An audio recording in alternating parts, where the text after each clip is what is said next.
Estamos aqui hoje com o Moacir Zilvovicius. Ele tem 33 anos de Matos Filho, teve uma passagem no Cleary de mais ou menos um ano e antes disso tudo ele até passou pela CVM. Tudo bom, Moacir? Tudo bem, Securato. Queria te agradecer pelo convite antes de mais nada. Muito obrigado a você por ter aceitado e proporcionado esse momento para todos nós. 33 anos de Matos Filho é uma vida, né? Dá para dizer que praticamente isso te define. Pois é, eu estou no Matos Filho desde o primeiro dia. Nós fizemos a mudança no dia 7 de setembro de 1992. Uau! E na época cada um carregava um pacote e ia passando para o outro. E assim que começou o escritório. Éramos 17 advogados só. E eu fui o único advogado que veio de uma outra experiência. Os demais vieram do antigo Matos Filho e Xuxodowski, que foi uma fusão que criou o Matos Filho Advogados. Então, você pode entender como eu sou fanático pelo nosso escritório. Parabéns, é um escritório que eu tenho muito carinho. Eu fiz algumas transações importantes apoiado pelo Matos Filho, com o saudoso José Eduardo, a gente chamava ele de Zé Eduardo. Faz muita falta. Muita falta para a gente também. E desses 17 advogados, além de você, tem mais alguém que ainda está lá? Considerando os sócios fundadores, nós temos 7 pessoas que estão lá desde o início, apenas 7. Só que hoje nós somos aproximadamente 800 profissionais, entre advogados e estagiários, e a somatória total, entre a área técnica e a área administrativa, mais ou menos 1.500 pessoas. O escritório fatura aproximadamente 1,5 bilhão por ano. Nós somos o único escritório de advocacia do Brasil que divulga números. Já faz muito tempo que nós divulgamos os números e os números são realmente surpreendentes. São incríveis mesmo. É uma empresa enorme. Muito grande, muito grande. É possível fazer um IPO de um escritório de advocacia? Infelizmente, não. Tem uma proibição da Ordem dos Advogados do Brasil, porque se não houvesse, a gente estaria fazendo o nosso, com certeza. Pô, com uma empresa desse tamanho. Tem um EBITDA altíssimo e constante. É uma pena que não dê para fazer. E me fala um pouco da cultura do Matos Filho, então. Porque eu percebi na minha carreira que cada escritório, ele tem uma cultura muito forte, normalmente uma cultura muito forte. Ela é uma característica em todos os advogados, de sócio aos mais júniores, e é muito diferente trabalhar com o Matos Filho, com o Pinheiro Neto, com outros grandes escritórios por aí.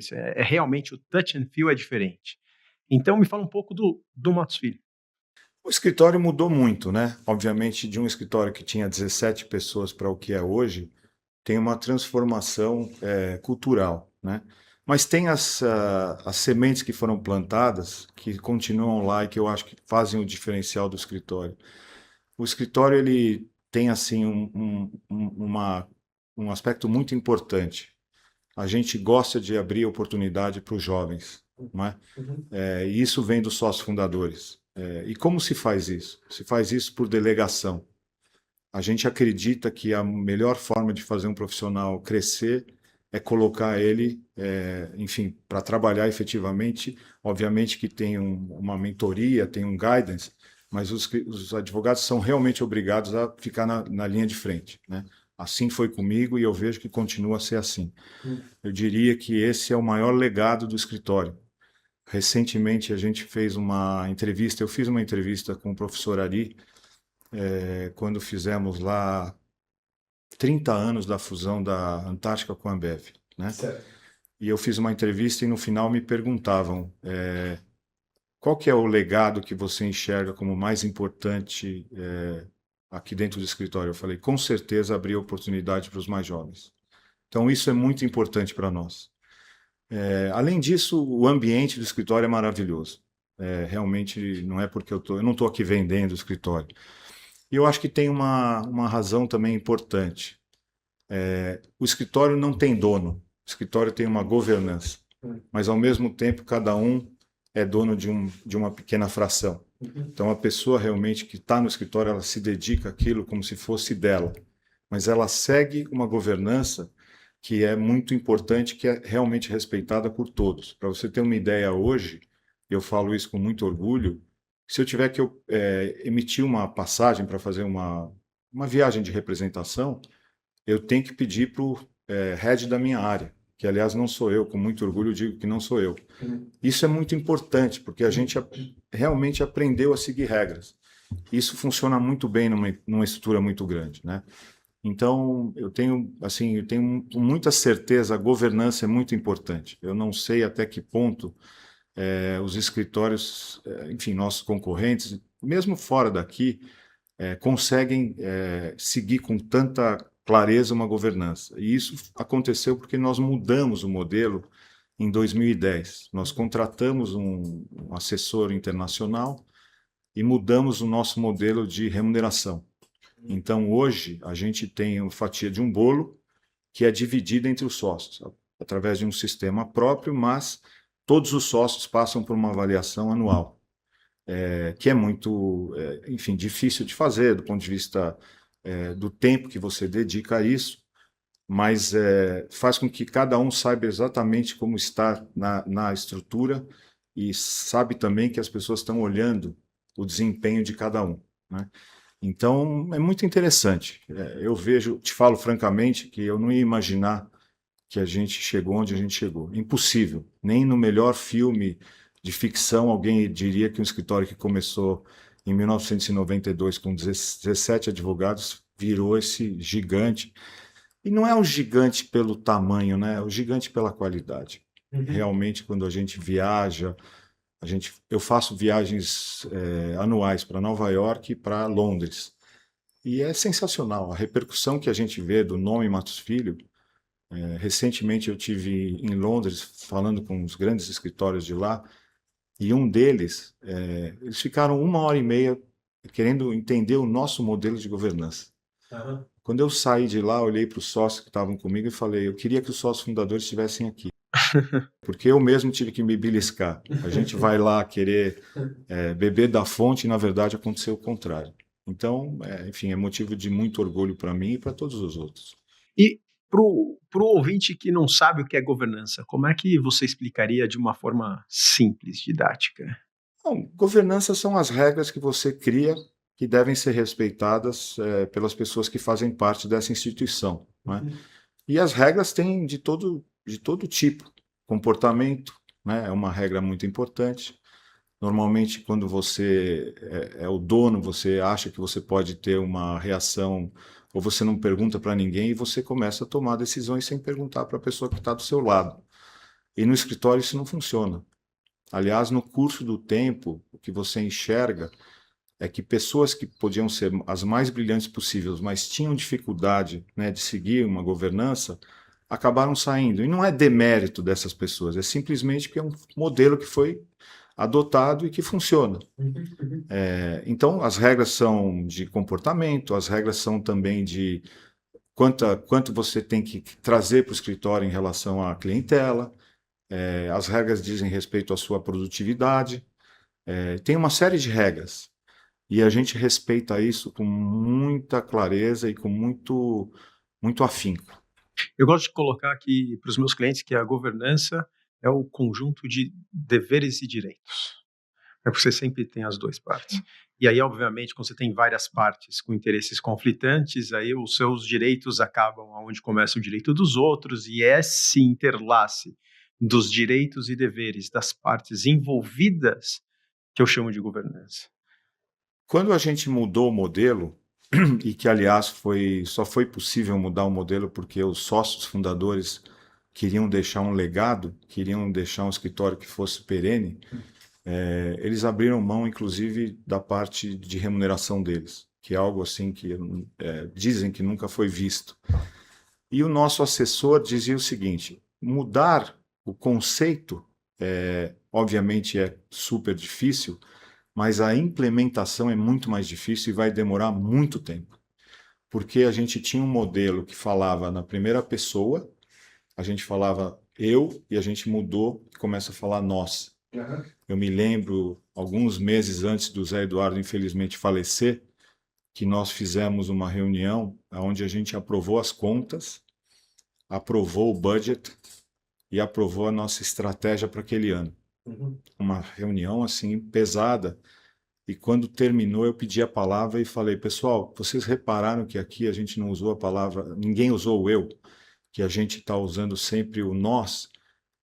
Me dá realmente a sensação que depois de 8 anos a gente aprendeu a mudar a cabeça, né? E na medida em que você aprende, aquilo passa a ser natural. Então é muito natural para todo mundo que está lá saber que você não toma nenhuma decisão sozinho. E é muito bacana trabalhar assim. Ou seja, aquele conceito de falar, por mais que cada um se sinta parte, tenha ali uma percepção de, olha, eu faço parte, eu sou dono, é um dono que tem deveres e obrigações e que respeita, porque se não respeitar, no final do dia não fica. Uhum. E uma pergunta que sempre aparece nos meus canais, nas mídias sociais, em reuniões, a tal da inteligência artificial, né? Ela está aqui, ela é presente. Em relação à governança, como o escritório está estruturado, como vocês trabalham, a inteligência artificial muda alguma coisa a essência do escritório? Curiosamente, a gente acabou de voltar de um retreat, onde o tema era inovação, e, obviamente, quando você fala de inovação, você fala de inteligência artificial. Nós temos ali um grupo que é dedicado a isso, que formou, enfim, até como se fosse virtualmente uma outra pessoa que se chama ATIX. Através do ATIX, a gente está sempre olhando o que tem de mais importante em termos de inovação, inclusive ajuda startups que estão precisando de ajuda jurídica, né? A gente tem absoluta convicção que a inteligência artificial veio para mudar e a gente não quer ser pego de surpresa. Na minha área de M&A, eu vejo com bons olhos, mas eu vejo com bons olhos para as pessoas que têm realmente algo a mais do que simplesmente a parte logística, né? De você preparar um documento, de você ir para uma reunião, fazer anotações, ou seja, a parte do ser humano que sabe interpretar o body language, que sabe interpretar o jogo de negociação, é algo que a inteligência artificial não vai conseguir. Talvez, né? Mas do ponto de vista de ajudar, eu vejo que ajuda muito. Hoje em dia, por incrível que pareça, você pode ir para uma reunião, você coloca lá seu iPhone, ele tem uma gravação, no final ele te faz um resumo daquela reunião, muito melhor do que aquela que você ficou anotando. Eu, por exemplo, sou um péssimo anotador. Quando eu termino, eu não entendi nada do que eu escrevi. Uhum. E com aquilo, você pode simplesmente, com ferramentas próprias, você pode chegar para o nosso modelo lá e você fala, olha, eu preciso fazer as seguintes mudanças no contrato, XYZ, e eu quero isso em versão marcada. E você tem uma versão marcada em 10 minutos, muito melhor do que aquela que seria produzida por nós, né? Então, isso é um facilitador. Eu acho até que pode acelerar bastante a dinâmica do timing de uma operação, com segurança. Eu estive numa dessas viagens a Londres, num escritório lá do Magic Circle, que tem 5 sócios devotados a isso. Eles projetaram, enfim, para nós um contrato, se não me engano, era de compra de aeronave, e o fulano falava assim, eu quero uma cláusula de indenização mais forte do que essa, pela lei de Nova York. Ele apertava um botão, depois de 10 segundos aparecia. Então é inquestionável que isso veio para ajudar. Onde está a minha preocupação? Eu acho que a minha preocupação está naquele que faz uso da inteligência artificial. Porque nós aprendemos a perguntar exercitando a nossa cabeça. Né? É um processo em que você vai fazendo o trabalho e depois de um tempo você se tornou um profissional. Quando você recebe a informação já pronta, você não teve tempo para se adaptar àquilo. É como um atleta, né, que veio subindo e um dia ele é chamado para jogar na Champions League. Esse profissional, ele não teve esse treino, esse tempo de treinamento. Ele é chamado diretamente para jogar na Champions League. Isso me preocupa demais. E é isso que é um dos pilares que nós discutimos na nossa reunião, é como preparar o nosso profissional para que ele não seja apenas uma pessoa que aperte o botão e saia com o resultado. Como é que nós vamos fazer para que ele consiga acompanhar a inteligência artificial e poder fazer uso dela da melhor forma? Então, é algo que o escritório está... foi até curioso, tá? Nós acabamos de contratar uma sócia nova para uma área. E batendo um papo com ela, ela falou, olha, eu fiquei muito impressionada que vocês estão dizendo que vocês precisam estar muito atentos para essa questão da inteligência artificial, porque, para mim, o escritório de vocês está sempre na frente dos outros. E se você está dizendo isso, é porque realmente os outros devem estar muito para trás. Eu não acho que é isso. Mas a gente tem que estar sempre atento. Isso aí veio para ficar, né? A inteligência artificial vai ser o futuro. Então, há um impacto imediato em relação a isso. Eu estou muito alinhado com a sua linha de pensamento, porque, sim, IA existe, ela veio para ficar, ela aumenta muito a eficiência, ela muda como a gente faz a parte de execução das reuniões, mas no final, o nosso trabalho ainda é essencialmente humano. E até a gente estava falando aqui nos bastidores, né? É como você ouve aquela informação do cliente, transforma ela em pacota para você colocar numa mesa de negociação, e vai ser diferente se do outro lado tem um banqueiro, um advogado ou um outro empreendedor, se é uma fusão, por exemplo. Então, quando você está lidando com relações que são humanas, a inteligência artificial ainda não está lá e eu não vejo estando lá. Eventualmente, se do outro lado tiver uma inteligência artificial tomando decisão, talvez a gente chegue num mundo que a gente chega nisso, né? Um avatar, um agent é engajado, tem o mandato de vender a empresa e ele toma as decisões sem consultar o humano, aí sim, você vai ter desse lado, você tem que ter uma inteligência artificial e eles vão se entender. Espero que a gente não chegue nesse ponto, porque acho que o mundo vai ser muito triste, né? O nosso papel, eu não sei qual vai ser o nosso papel no mundo, né? Se não é tomar decisão. Mas a formação do profissional passa pela dor de fazer.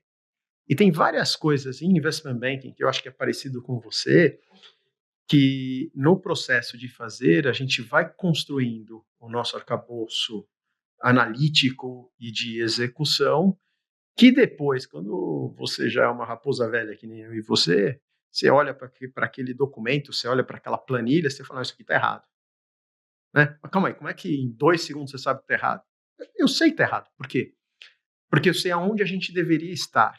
Eu sei o que esperar desse documento. E não está lá ainda. Então, vai fazer, vai melhorar, vai arrumar. E esse processo em investment banking, ele é arcaico, mas funciona muito bem. O meu time faz a apresentação. Eu pego a apresentação, um pedaço de papel, Moacir, canetinha vermelha de preferência, que é para ser mais assim dramático, e faço as minhas anotações. E aí eu dou o markup para o meu time. Quando o analista é inteligente, ele não está só processando. Porque eu podia tirar uma foto disso, jogar na inteligência artificial e ele produz o documento novo. Por que eu não faço isso? Porque eu quero que ele veja como eu li o documento. Eu quero que ele veja quais são os comentários que foram importantes para mim. Eu quero que ele tenha a curiosidade de imaginar por que eu mudei isso. Por que eu mudei essa palavra por aquela palavra? Porque foi assim que eu cresci, foi isso que eu fiz a minha vida inteira. Eu aprendi a admirar e respeitar os meus chefes, eu tive excelentes chefes, tive outros que não eram tão bons também, mas foca nos bons, né? Aquelas pessoas brilhantes com quem eu tive a oportunidade de trabalhar. E realmente chupar da página o mindset dele, o ponto de vista dele, e tentar te surpreender. Eu sei que você gosta disso daqui, eu já trazia pronto. E aí chega uma hora que os comentários vão ficando menores. Eles sempre vão existir. Uma coisa que me preocupa também, e você deve ter, enfim, percebido isso ao longo do tempo, é a velocidade como se toma a decisão. Principalmente numa negociação, às vezes você precisa voltar para casa né? Refletir sobre aquilo. Aí você passa o fim de semana, você reflete sobre aquilo. É a parte que não aparece no documento. E se já hoje em dia as negociações têm uma celeridade preocupante, que o advogado, quando termina a reunião, é esperado que ele faça uma minuta para o dia seguinte, e com a inteligência artificial fará mesmo, você pode ter uma negociação num prazo muito pequeno. Pode ter um lado bom para isso, mas tem um lado que me preocupa, que é esse da falta de reflexão. Certas decisões que você toma na vida, elas merecem uma reflexão, né? A minha esposa reclama muito comigo que eu sou muito impulsivo. Então eu mando logo mensagem de resposta, não mensagem, quaisquer respostas. E eu comecei a refletir sobre isso. E eu tenho tentado ter um pouquinho mais de tempo, né? Não responda agora. Se há uma decisão importante que você tem que tomar, ou você tem uma mensagem que você quer passar, segura aquilo, porque de um dia para o outro pode ser que você encare de outra forma, né? Então, eu acho que a inteligência artificial, nesse sentido, ela irá efetivamente valorizar os profissionais que têm mais experiência, que poderão inclusive fazer o que você acabou de comentar. Olha, me traga o contrato, eu sei bater o olho e eu sei aonde está alguma coisa que vai pegar. Inclusive, eu sempre faço esse exercício. Dependendo do tipo de situação que o meu cliente está, eu pego o contrato e falo, eu sei aonde isso vai pegar. Por exemplo, se ele está fazendo um negócio com uma outra parte que é conhecida por litigância, eu vou lá e vou ver como que está a cláusula de litígio aqui, né? Pode ser que seja muito mais importante do que uma cláusula de indenização nesse contexto. Se é uma empresa familiar que eventualmente considera trazer sucessores, eu vou olhar a governança do ponto de vista de o que o contrato permite em relação a trazer, enfim, pessoas da família, e assim vai. Você vai me dizer, bom, a inteligência artificial sabe fazer isso? Em parte. Eu acho que a inteligência artificial não sabe ler um body language. Não, espero que não saiba, talvez chegue próximo, né? Mas nesse sentido eu até tenho um certo entusiasmo, né? Da valorização do profissional que tem mais experiência e que tem a capacidade de observar aquilo que não é só mecânico, né? Que não é só... às vezes a gente brinca, M&A é fazer uma pizza, né? Mas quem fez a receita daquela pizza, né? Então, talvez tenha uma oportunidade aí. Eu gostei desse ponto, porque eu não tinha pensado nisso ainda, e você tem total razão. Eu lembro quando eu pedi a minha esposa em casamento. E eu fui um dos primeiros da minha turma a propor, né, ficar noivo. E o processo foi assim, eu cheguei à conclusão que era a Camila, essa era a mulher da minha vida, é com ela que eu queria casar, e eu decidi que eu não queria ser o último, porque eu acho frustrante quando a mulher está esperando, todo mundo sabe, e vai, e aquela enrolação e não acontece. Aí eu falei, bom, já que eu já sei, já cheguei a essa conclusão, eu vou agir, tá? Só que eu já namorava com ela há 8 anos, então não é que também existe, né? Foi um processo. E aí quando eu tomei a decisão, eu falei, eu quero propor do jeito americano, eu vou levar um anel com um brilhante solitário, que é como eles fazem lá. E aí eu contratei o Henry, que é um fantástico joalheiro. Ele ia participar de uma feira em Israel, eu falei, compra a pedra. Aí ele foi lá e comprou a pedra. Aí ele trouxe a pedra.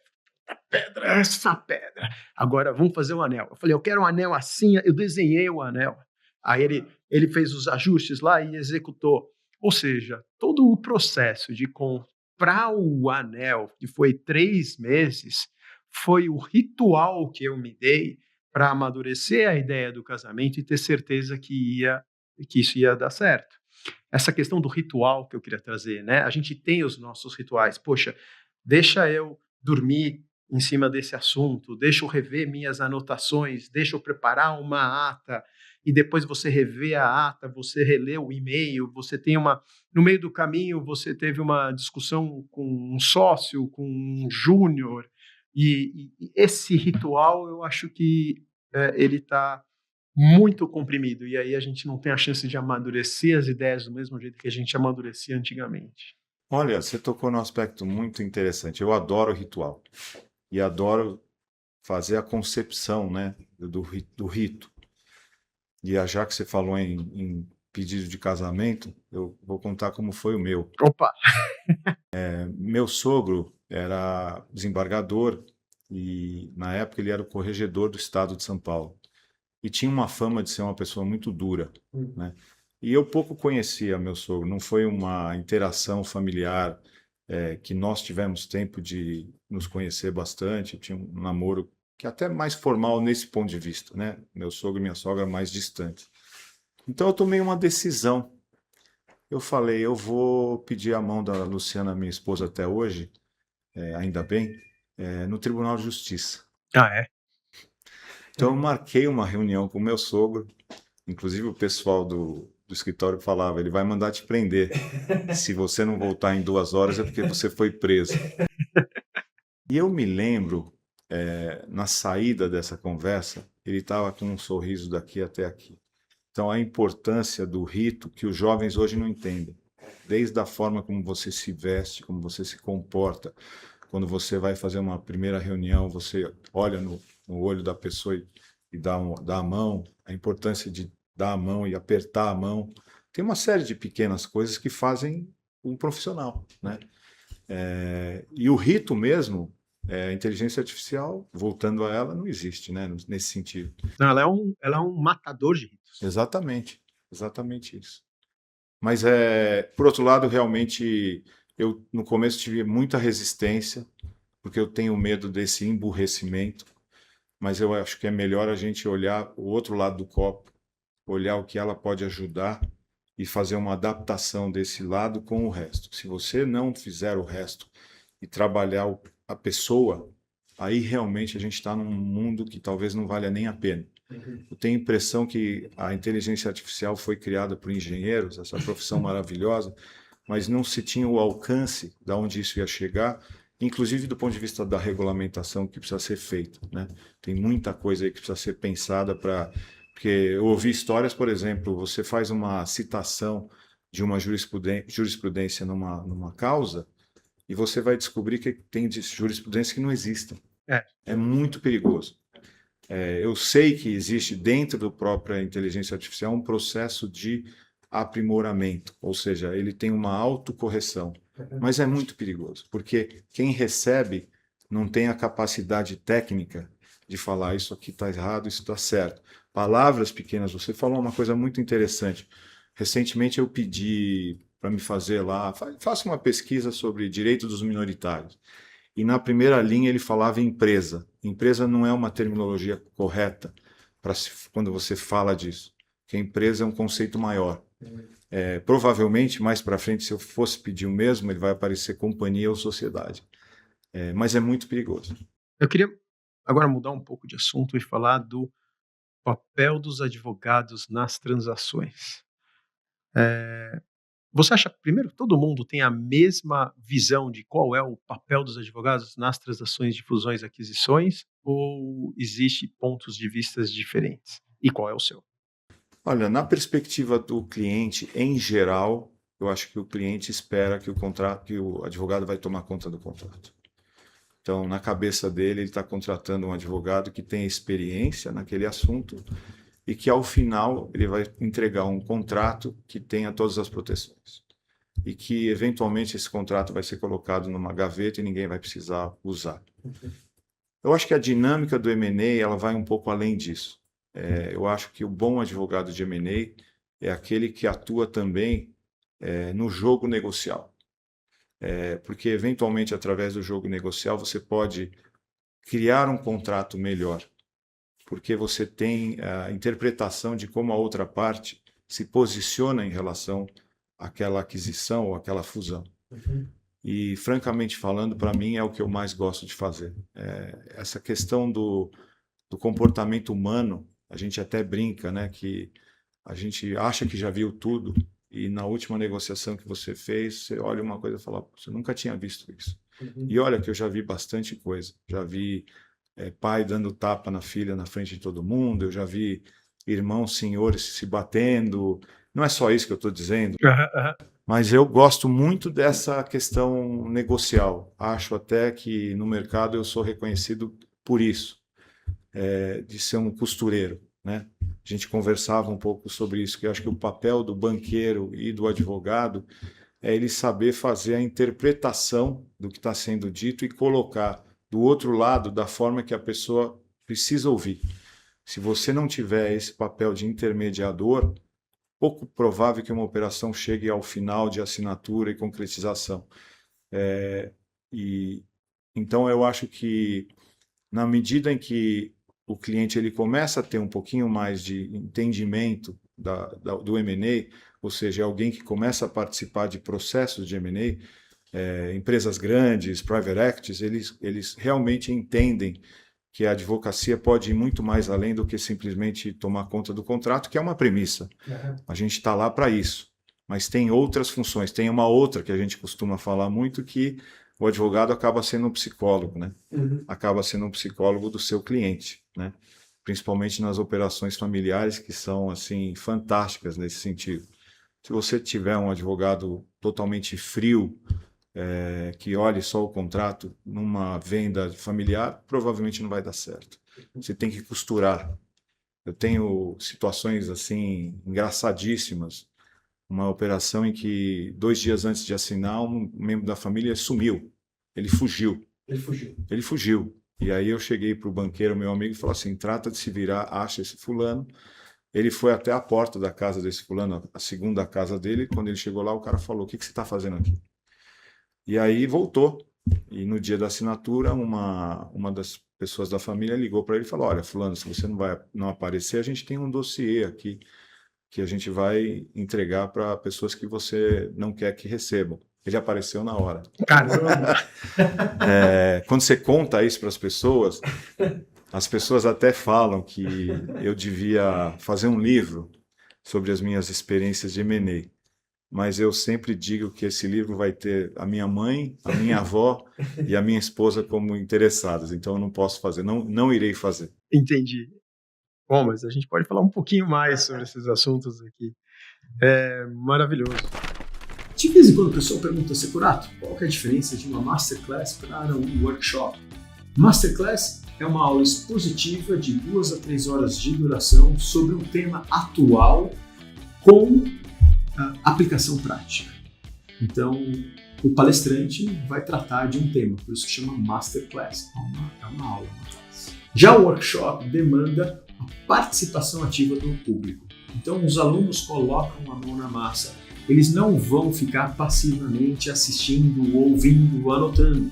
Não, no workshop você vai fazer, você vai discutir, você vai debater, às vezes em grupo, às vezes no ambiente de sala, de auditório, algum tema específico.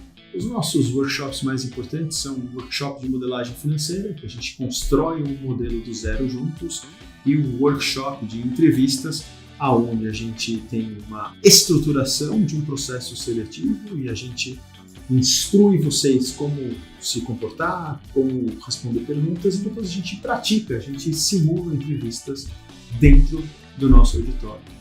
Então, Masterclass, uma classe, workshop, mão na massa.